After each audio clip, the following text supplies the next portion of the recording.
Assalamualaikum warahmatullahi wabarakatuh.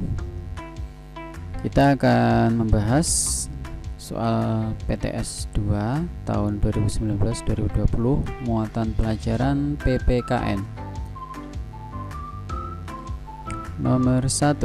Perhatikan pernyataan di bawah ini. 1. Mendapat penjelasan dari guru.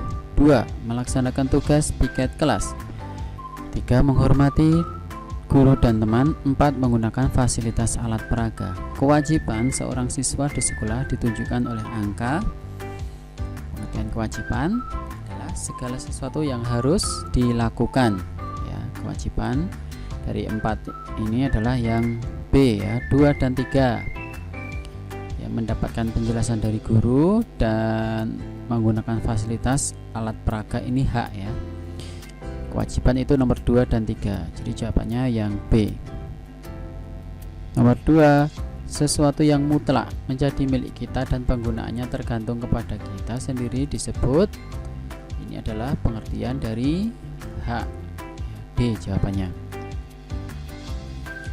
3. Perhatikan gambar di bawah ini, ya. Ini ada gambar gotong royong membangun rumah, pos ronda barangkali. Ini gotong royong membangun jembatan. Ini kegiatan membayar pajak, ya. Yang keempat ini kegiatan menjenguk teman.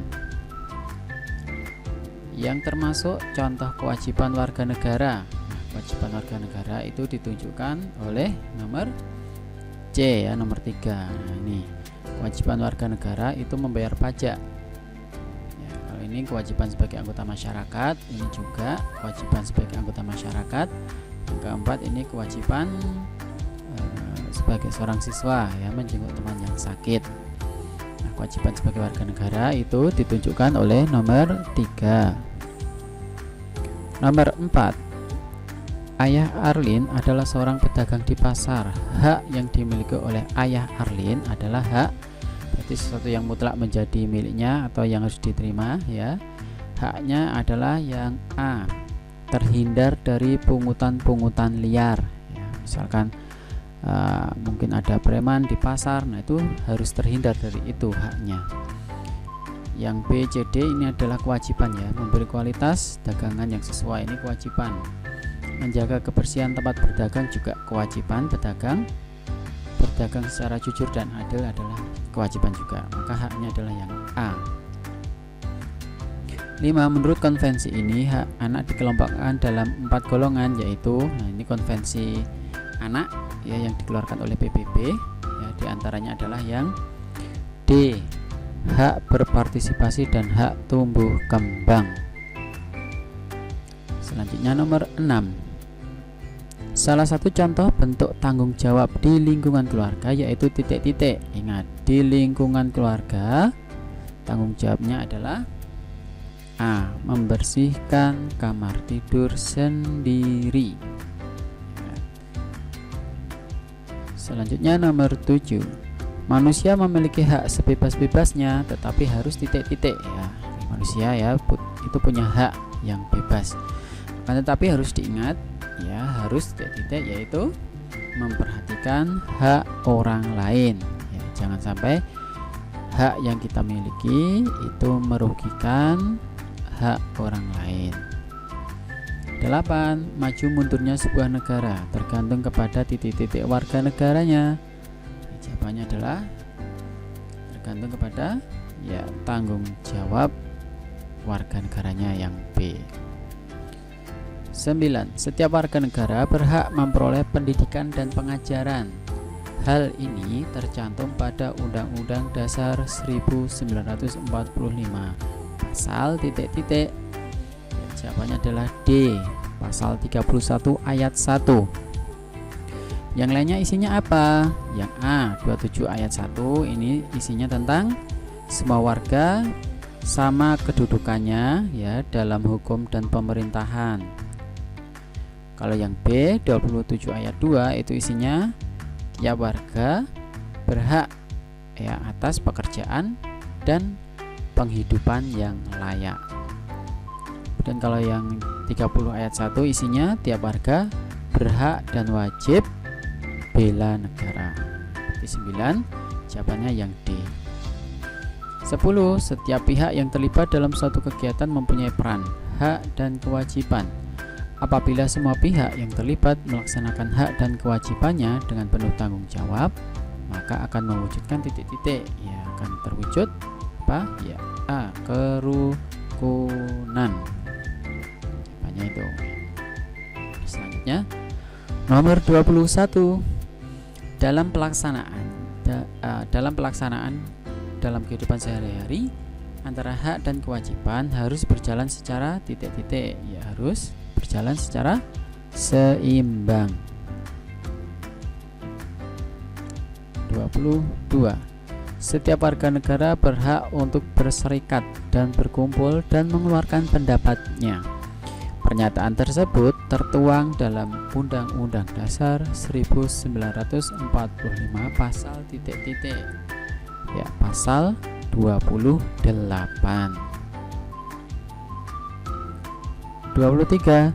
Setelah mendapatkan haknya, mendapatkan barang yang diinginkan, ya, seorang pembeli mempunyai kewajiban untuk titik-titik. Ya, pembeli kewajibannya adalah untuk membayar barang tersebut. 24.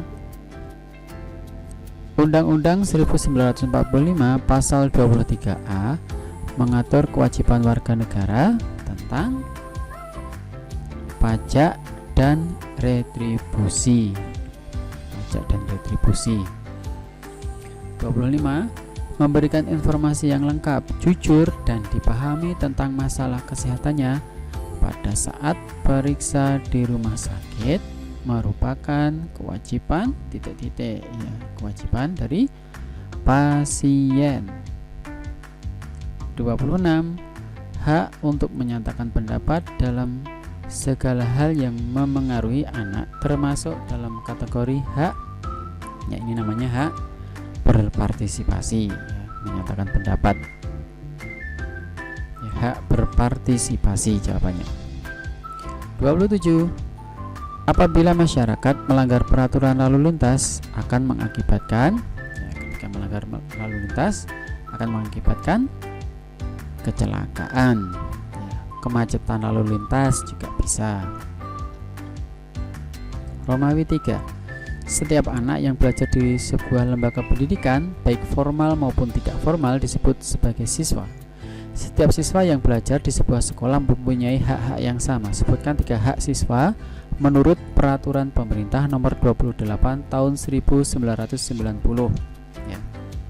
Jadi kalian diminta menyebutkan 3 hak siswa, ya, menurut ini peraturan pemerintah nomor 28 tahun 1990. Di antaranya adalah yang pertama, ya, memperoleh pendidikan agama sesuai agamanya.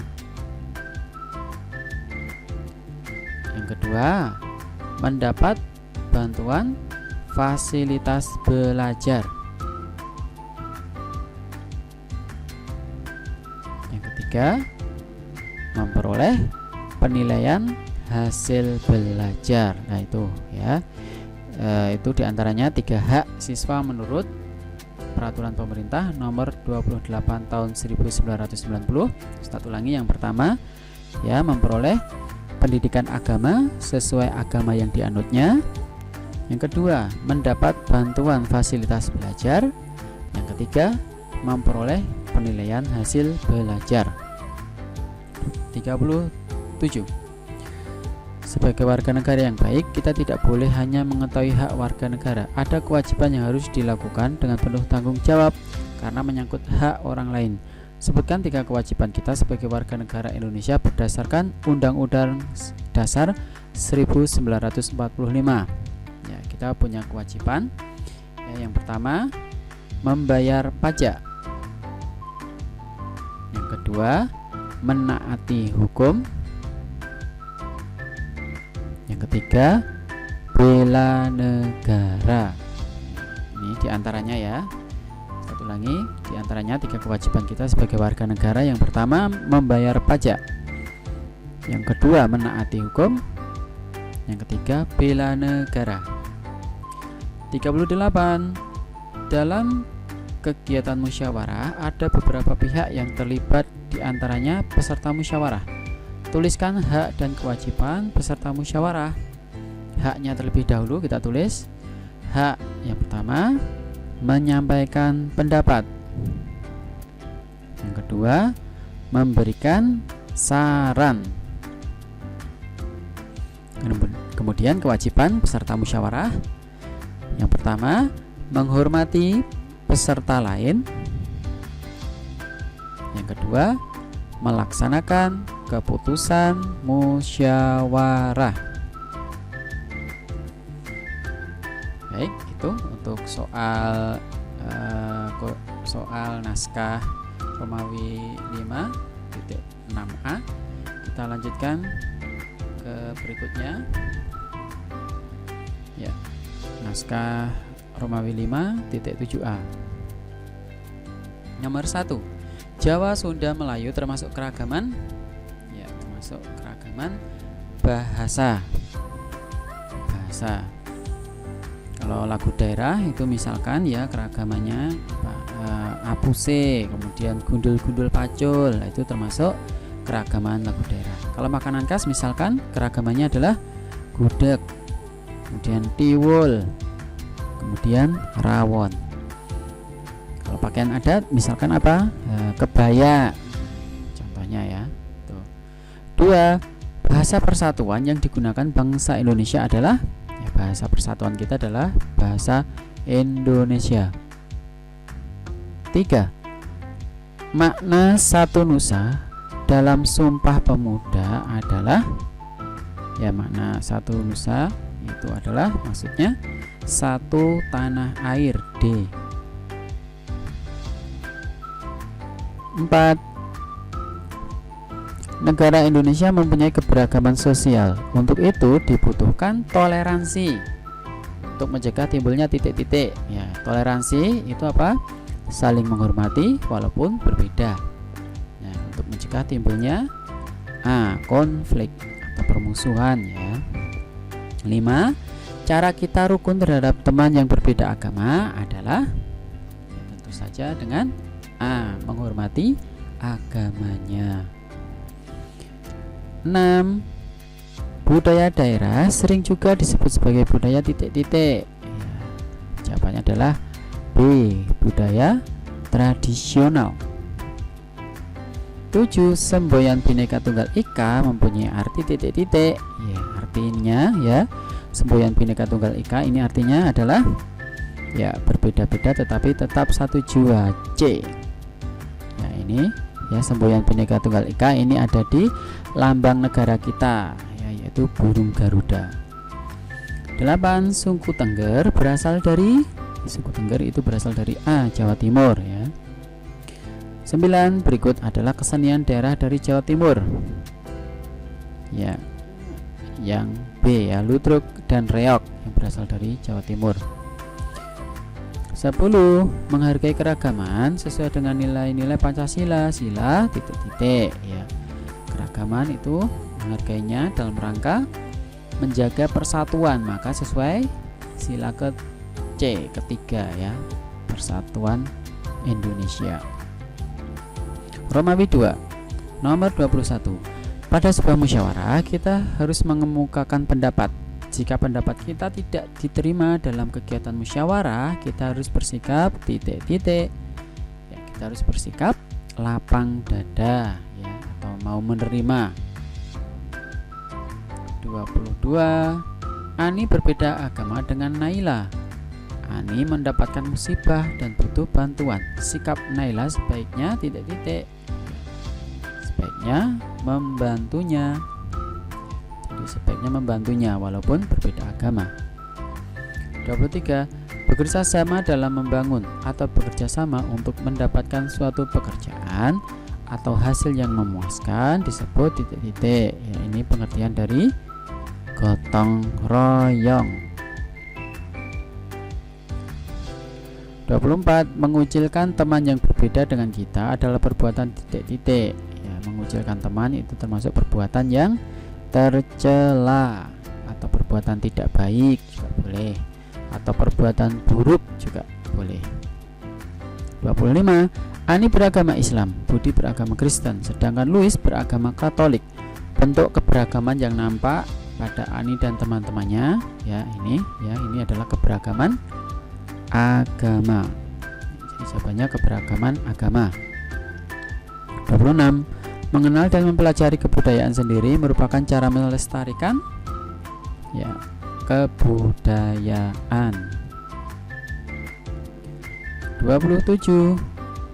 Bahasa persatuan yang digunakan bangsa Indonesia adalah apa? Ya, bahasa Indonesia.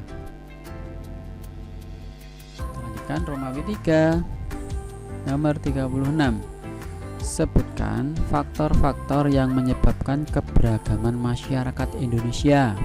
Ini ada banyak faktor. Di antaranya nomor 1 bentuk negara yang kepulauan. Kedua, kondisi geografis.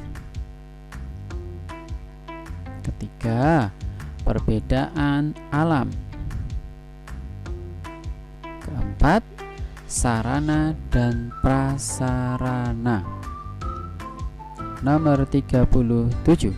Jelaskan maksud semboyan Bhinneka Tunggal Ika ya. Maksud ya, jadi tidak hanya sekedar artinya, namun maksudnya ya. Jadi maksud semboyan Bhinneka Tunggal Ika itu walaupun kita berbeda, kita tetap satu NKRI ya. Walaupun kita berbeda, kita tetap satu NKRI ya. NKRI itu kepanjangan dari Negara Kesatuan Republik Indonesia. 38. Bagaimana cara mengisi kemerdekaan Indonesia? Cara mengisinya ya, misalkan yang pertama, belajar sungguh-sungguh. Kemudian yang kedua, menjaga persatuan dan kesatuan.